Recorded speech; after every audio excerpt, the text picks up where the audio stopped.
Nunca pensé que mi vida se convertiría en una historia que nadie creería, pero aquí estoy, y todo comenzó el día en que decidí largarme de mi pueblo. Cartagena me recibió con un calor sofocante y un aire salado que me pegaba en la piel como si quisiera recordarme que estaba en un lugar nuevo.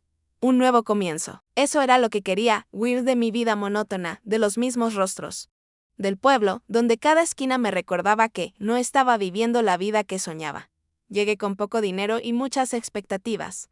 Alquilé un apartamento diminuto en un barrio modesto y conseguí trabajo en una agencia de turismo. Me pasaba el día organizando paquetes para turistas sonrientes que venían buscando playas paradisíacas y calles coloniales llenas de magia, pero mi vida no tenía magia. Las noches eran un martirio. No conocía a nadie. Mi rutina se reducía a cenar sola, ver televisión sin prestarle atención y hablar con mi mamá por teléfono para que no se preocupara. Hasta que apareció el Camilo. El día que lo conocí, yo estaba en plena mudanza maldiciendo, en voz baja, mientras intentaba subir una caja demasiado pesada por las escaleras. Y ahí, entre mi torpeza y mi falta de aire, escuché una voz. ¿Te ayudo? Levanté la cabeza y ahí estaba él, alto, cabello oscuro, una sonrisa de esas que desarman. Yo estaba sudando, despeinada y probablemente con la cara roja de esfuerzo, pero aún así. Él me miraba con interés. Por favor, logré decir, sintiéndome estúpidamente aliviada. Camilo cargó la caja como si no pesara nada y la llevó hasta mi puerta. Gracias, dije, sonriendo. No hay problema, vivo en el apartamento de al lado. Y así, con una simple caja y una sonrisa casual, Camilo entró en mi vida. Los días pasaron y él empezó a aparecer con más frecuencia, a veces, en el pasillo, otras en la azotea, cuando yo salía a tomar aire, después del trabajo, siempre con una taza de café en la mano. Siempre con alguna excusa para quedarse un poco más de la cuenta. ¿Mucho trabajo hoy?, preguntaba, apoyado en la baranda, con la brisa despeinándole el cabello. Sí, ¿y tú qué haces? Un poco de todo. Nunca decía mucho sobre sí mismo. Eso debió haber sido mi primera señal de alerta. Pero yo no quería señales de alerta. Yo solo quería sentir que, por fin, alguien se interesaba en mí, y él sabía perfectamente cómo hacerme sentir especial. Las conversaciones se hicieron más largas, las risas más constantes, los silencios más cómodos. Hasta que una noche, la lluvia lo empapó y su voz tembló cuando me habló. No tengo a nadie más. Me miró como si estuviera roto. Como si yo fuera su única salvación, y yo, sin pensarlo, lo dejé entrar. Hicimos el amor como si el mundo se fuera a acabar al amanecer. Yo pensé que estaba renaciendo, pero lo que realmente estaba haciendo era entregándole mi alma a un mentiroso. Las cosas con Camilo iban tan bien que me daba miedo pensarlo demasiado. Porque sí. Porque cuando las cosas parecen perfectas, uno sabe que algo anda mal, pero se hace el ciego. Yo me hice la ciega. Me gustaba cómo me miraba, cómo me hacía sentir única, especial, diferente. Nunca hablaba mucho de su vida, pero yo no presionaba. Debe tener sus razones, me decía, como una tonta enamorada. Y entonces, un día, llegó la invitación de Andrea, su hermana. Bueno, su hermana, entre comillas. Camilo me ha hablado tanto de ti. Valeria, me encantaría conocerte mejor. ¿Por qué no vienes el domingo a almorzar? Lo dijo con una voz tan dulce que me sentí idiota por dudar. Me emocioné como una niña, como si por fin estuviera entrando en su mundo. Como si ahora, si todo fuera oficial, pasé horas eligiendo el regalo. Algo bonito, pero no demasiado caro. Algo que dijera gracias por aceptarme en tu familia, sin sonar desesperada. Me puse mi mejor vestido, me arreglé el cabello. Me sentía parte de algo cuando llegué a su casa. Andrea me recibió con una sonrisa y un beso en la mejilla. La casa era hermosa. Parecía sacada de un catálogo, paredes blancas, cortinas caras, aroma a café recién hecho. Ponte cómoda, Valeria, me dijo. Y me senté en la sala, mientras ella servía jugo. Yo quería impresionarla. Le sonreí, traté de parecer relajada. Quería gustarle. Y entonces, lo vi la foto. Mi cerebro tardó un segundo en procesarlo. Un portarretratos dorado, sobre una repisa. En la imagen, Camilo abrazaba a Andrea. Y abajo, dos niños pequeños, S.N.O. No, no puede ser. El aire se volvió espeso. Algo dentro de mí se rompió en 1000 pedazos. ¿Y esa foto? Mi voz tembló. Andrea ni se inmutó. Se acomodó el cabello y sonrió. Son hermosos, ¿verdad? Mi corazón latía como un tambor. No quería hacer la pregunta. No quería la respuesta. Pero ya era demasiado tarde. No, no me digas que. Andrea me miró con una mezcla de burla y triunfo. Sí. Querida. Soy su esposa. S y LINSIO. Mi cuerpo entero se congeló. No podía respirar. Volté lentamente hacia Camilo, esperando, rogando que lo negara. Que me dijera que era un malentendido. Pero él bajó la mirada. No dijo nada, solo cerró los ojos y asintió. Sentí que el suelo se abría bajo mis pies. No podía moverme. No podía pensar. Solo podía escuchar mi corazón latiéndome en los oídos como un tambor de guerra. ¿Cómo? ¿Pudiste? Susurré. Andrea. Se rió. Se rió en mi cara. Ay, Valeria, ¿de verdad nunca lo sospechaste? Me miró con esa cara de pobrecita y ahí vino el golpe final. Siempre vuelve. Aunque se pierda en otros nidos. El estómago se me revolvió. Siempre vuelve. Siempre. Vuelve Dios. ¿Cuántas más? Eres un hijo de puta, Camilo. Se me salieron las lágrimas. Me ardían los ojos, me temblaban las manos, él intentó acercarse, Valeria. Yo nada, me levanté tan rápido que la silla cayó al suelo. Salí corriendo, tropecé con la alfombra, con la mesa, con mi propia torpeza. No veía nada, solo quería huir. Escuché la risa de Andrea detrás de mí. Como si esto fuera un maldito chiste, abrí la puerta de un jalón y corrí. Corrí sin mirar atrás, corrí como si el demonio me persiguiera. Porque en ese momento, sentí que mi alma se había podrido. Corrí hasta que las piernas me fallaron. No sé cuánto tiempo estuve vagando por las calles. Mi cabeza era un huracán. Sentía que me ahogaba, que el aire no entraba. Que algo dentro de mí se había roto de una forma irreparable. Lo peor no era la traición. Lo peor era que yo me había dejado engañar. ¿Cómo no me di cuenta? ¿Cómo pude ser tan estúpida? Me metí a un bar cualquiera. Pedí un trago sin pensar y me lo bajé de un solo golpe. La quemazón me recordó que estaba viva. ¿Viva para qué? Para ser la amante de un hombre casado. Para ser el chiste de su esposa. Para haber creído en algo que nunca existió. Camilo me escribió 34 mensajes no leídos. Valeria, por favor. Contéstame. Déjame explicarte. No es lo que piensas, no. Es lo que pienso. Maldito hijo de puta. Apagué el teléfono. No quería escuchar ni una palabra más de sus malditas mentiras. Me quedé en el bar hasta que el alcohol me atontó lo suficiente como para no pensar. Y luego tomé un taxi a casa. Dormí llorando. Cuando desperté, la realidad me cayó encima, como una roca. No podía seguir en esta ciudad. Ese mismo día renuncié al trabajo, empaqué mis cosas y me largué de vuelta a mi pueblo. Me sentía derrotada. Me sentía sucia. 2 semanas después, algo raro empezó a pasar. Mi regla no llegaba. Al principio no me preocupé demasiado. El estrés puede hacer eso. No, pero los días seguían pasando. Y nada, un nudo de miedo se me formó en el estómago. Compré una prueba de embarazo con las manos temblorosas. Me encerré en el baño de mi casa. Mi mamá estaba en la cocina, canturreando como si todo en el mundo estuviera bien. No estaba bien. Me senté en el inodoro y esperé. No hicieron falta los 5 minutos. La segunda línea apareció en segundos. Y el universo me escupió en la cara. Se me cayó el test de las manos. Mi visión se nubló. Me miré al espejo y lo dije en voz alta, con un hilo de voz: estoy embarazada. Y en ese instante, entendí lo que era el verdadero pánico. Como fui tan ingenuo, me agarré del lavamanos, con fuerza, sintiendo que el suelo se movía debajo de mí. Las lágrimas me cayeron sin aviso. ¿Qué carajo iba a hacer? Mi primer impulso fue llamarlo. Lo odiaba. Pero él tenía que saberlo. El teléfono sonó 2 veces antes de que contestara Valeria. Estoy embarazada. SILINSIO.U en silencio, que me estrujó el corazón. No puede ser, dijo con la voz baja. Sí, puede ser. Lo escuché respirar hondo. Esperé. Pero la respuesta llegó como un puñetazo: no puedo elegirte. Nunca podré. Mi corazón se rompió en 1000 pedazos. No hubo disculpas. No hubo dudas. Solo una condena. Colgué sin decir una palabra más. Lloré hasta quedarme sin aire. Después de ese día, me hice una promesa. Nunca más volvería a hablarle. Criaría a mi hijo sola. Sin él, sin sus mentiras, sin su maldito recuerdo. Los años pasaron. Mateo nació con el cabello oscuro y los ojos más verdes que había visto en mi vida. Eran los ojos de Camilo cuando lo veía dormir. Mi corazón se dividía entre el amor y la rabia. ¿Cómo había podido engañarme tanto? Pero mi hijo no tenía la culpa. Lo crié con todo el amor que tenía. Y nunca le hablé de su padre. Pero Camilo nunca desapareció del todo. Se aparecía esporádicamente, con excusas baratas. Con visitas rápidas. Solo quiero verlo, pero él no quería verlo. Él quería asegurarse de algo, él dudaba.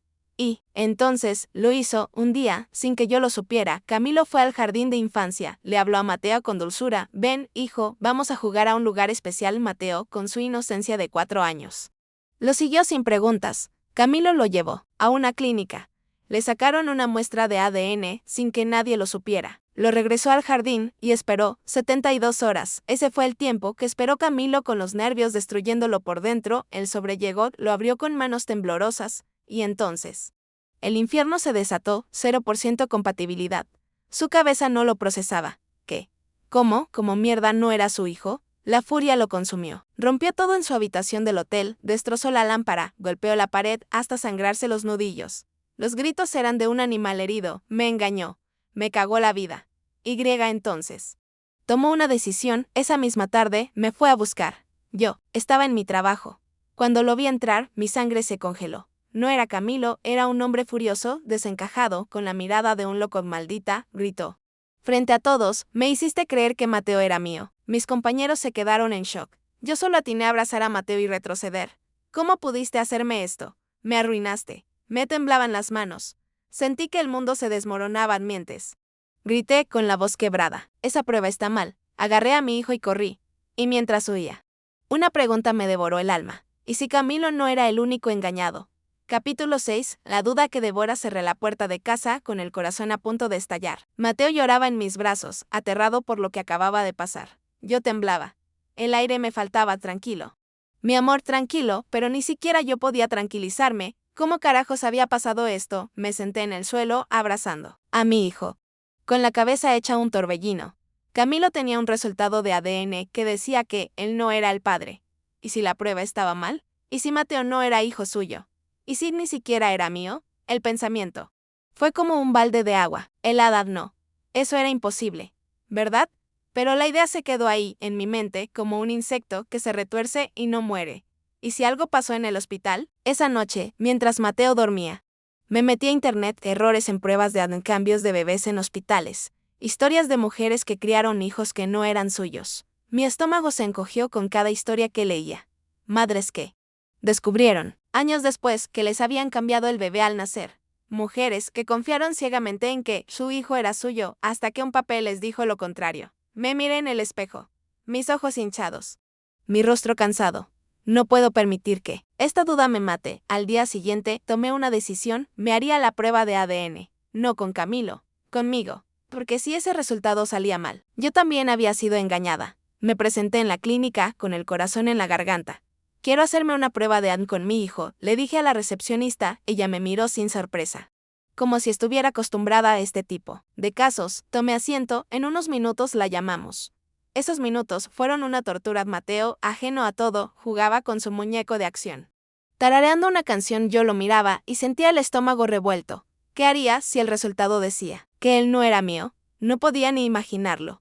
Nos llamaron, nos tomaron las muestras, y después, a esperar 72 horas, 3 días enteros sin dormir, sin comer bien, sin pensar en otra cosa que en ese sobre. Día 1, no hablé con nadie. Día 2, busqué más historias en internet y terminé llorando en la ducha. Día 3, me senté en la puerta de la clínica antes de que abrieran. Cuando la enfermera me entregó el sobre, las manos me temblaban tanto que casi lo dejó caer. Gracias, murmuré. Con un hilo de voz salí, me senté en una banca, respiré hondo. Abrí el sobre. 0% compatibilidad. Mateo, no era mi hijo, no era mi hijo. El mundo se me derrumbó. Me faltó el aire, me empezó a dar vueltas. Todo quise vomitar. No, podía ser, no podía SIR.NO.NO.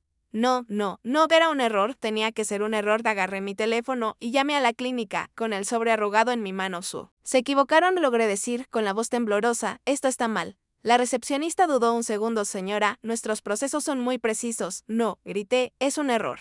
Repitan la prueba. Podemos hacer una segunda prueba, si lo desea, pero, sí, ahora.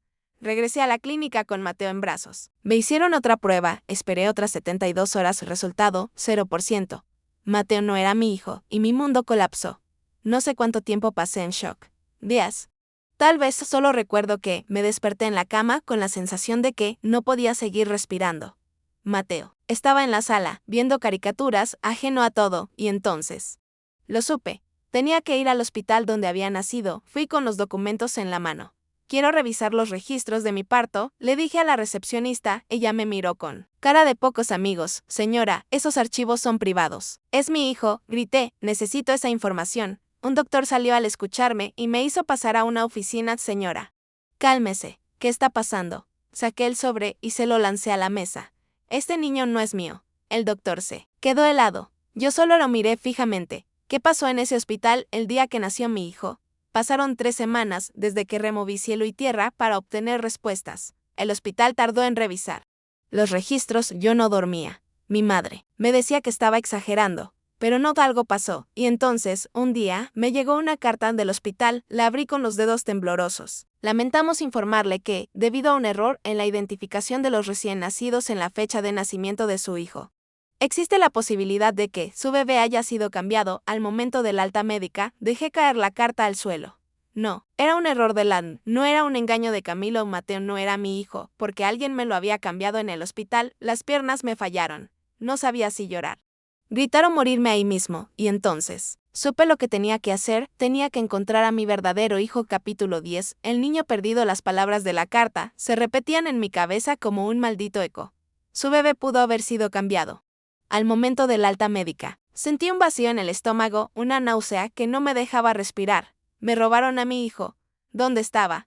¿En qué casa había crecido? ¿Quién lo había criado en estos 4 años? Miré a Mateo, que jugaba con su muñeco sin preocuparse por nada en el mundo. Mi hijo, que no era mi hijo. ¿Cómo carajo iba a decirle que su mamá de toda la vida no era su mamá? No podía procesarlo. No quería. Pero algo en mí se rompió. Tenía que encontrarlo, tenía que saber quién era mi verdadero hijo, y tenía que hacerlo rápido. Al día siguiente, fui al hospital con la carta en la mano. Necesito hablar con el director, dije, con voz dura. La recepcionista intentó hacerme esperar, pero mi mirada debió decirle que no estaba para juegos. Me hicieron pasar. El director del hospital era un hombre canoso, con unas gafas gruesas y cara de perro viejo. Parecía agotado. Como si ya supiera de qué venía a hablarle. Señora Valeria, no me llame señora, hijo de puta, explíqueme. ¿Qué pasó con mi hijo?, dije, apretando los puños. El hombre suspiró, tomó su computadora y tecleó un rato en silencio. Cada segundo me carcomía la paciencia, y entonces habló del día de su parto. Hubo un problema en la sala de neonatos. Tuvimos una emergencia, un bebé con dificultades respiratorias. Hubo confusión con los nombres. No me digas, hubo confusión. Me robaron a mi hijo. El doctor parpadeó. Incómodo. Su bebé fue entregado por error a otra familia. Mi garganta se cerró. ¿Y dónde está? El doctor tragó saliva. Aquí venía lo peor. Sabemos quién lo tiene. La habitación pareció girar. Mi hijo estaba vivo en otro hogar con otra mamá.